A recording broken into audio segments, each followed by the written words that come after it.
Alright guys, looking at the graveyard. This was the winter of 2016's pots from the super hots I was doing, Carolina Reapers. They got attacked by the aphids. These are going to be reused. Cleaned them out, got new soil in them, treated everything. The basement's been treated so it won't get any, hopefully won't get any more aphids. We're going to go with some Scotch bonnets this year. So I'm going to go in, start off a couple of these. I'm not going to show you me making enough for all of these pots, just a couple for now. Just to let you know that 2016 season is almost here. It's the sun is out, kind of, but it's cold. So let's go put some of these in some soil, get ready, and I'll talk about my next video and what's coming up in the future of this channel.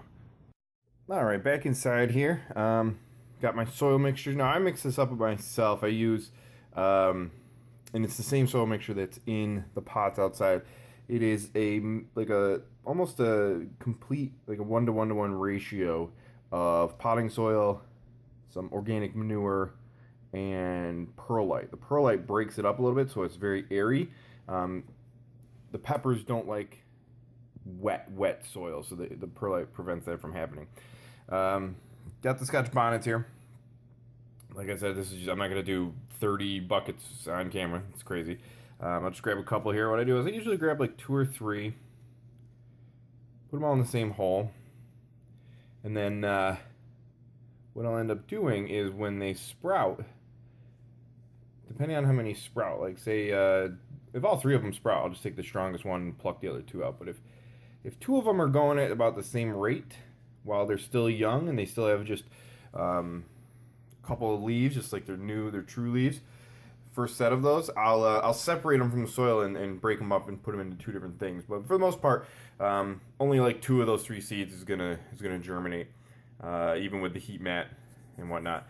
So once one comes up, they both come up, and whatever one's the stronger one, I'll pluck the weaker one out of there and just keep one of these per pot.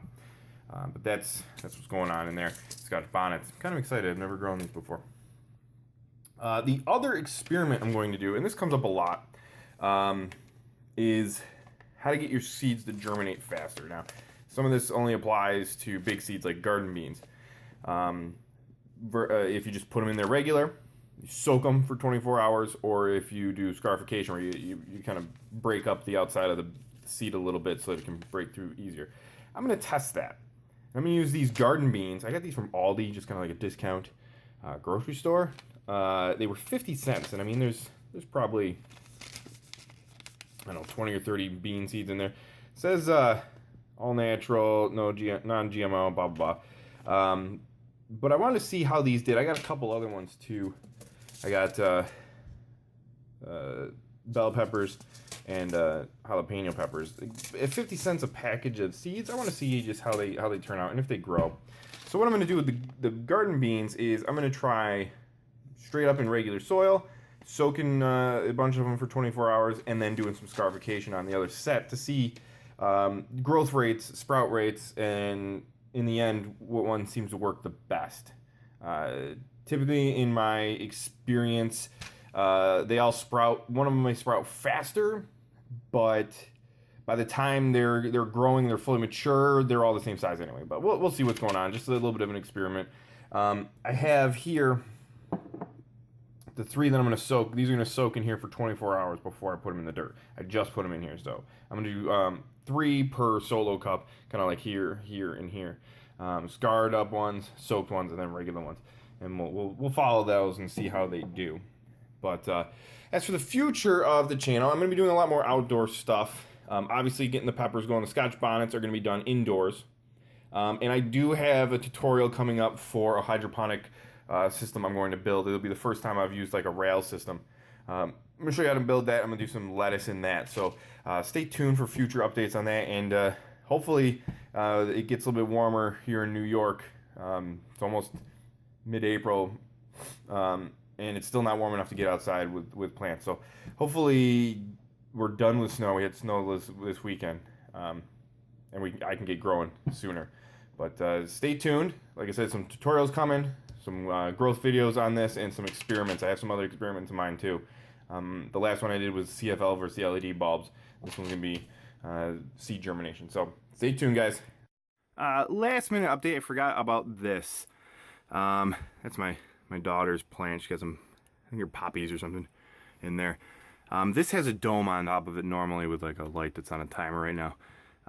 That is the start of the lettuce. I know it's getting a little bit leggy. I need to move it out of here pretty soon. But that's going to be the start of the lettuce.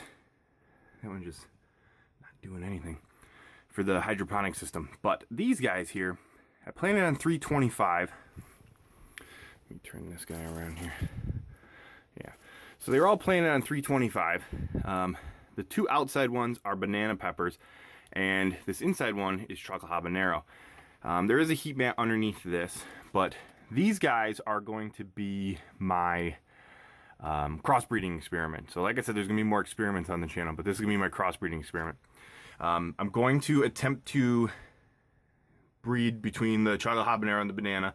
My goal is to either make a hotter banana pepper, just a slightly hotter banana pepper, or possibly a chocolate banana pepper. I looked and I didn't see any seeds. I might have missed it, but if you know of any chocolate banana peppers, let me know. I mean, it's not chocolate like candy, it's just a color. It's brown. That's what the habanero looks like. It's brown. I'd like to get that trait to be passed on to banana peppers and make like a chocolate banana pepper. That'd be interesting. But these guys are going to be my crossbreeding experiment. The chocolate hobs, that guy just came out a couple days ago. I mean, these guys have been out for a week or so, and I need to thin that guy out. But the chocolate hob, the hotter ones take a while to germinate, so hopefully my seed experiments will help me figure out how to get those guys quicker. But like I said, more experiments on the channel too, so stay tuned for that. And if you have any tips on crossbreeding, I've never done it before, so it'll be interesting. Let me know.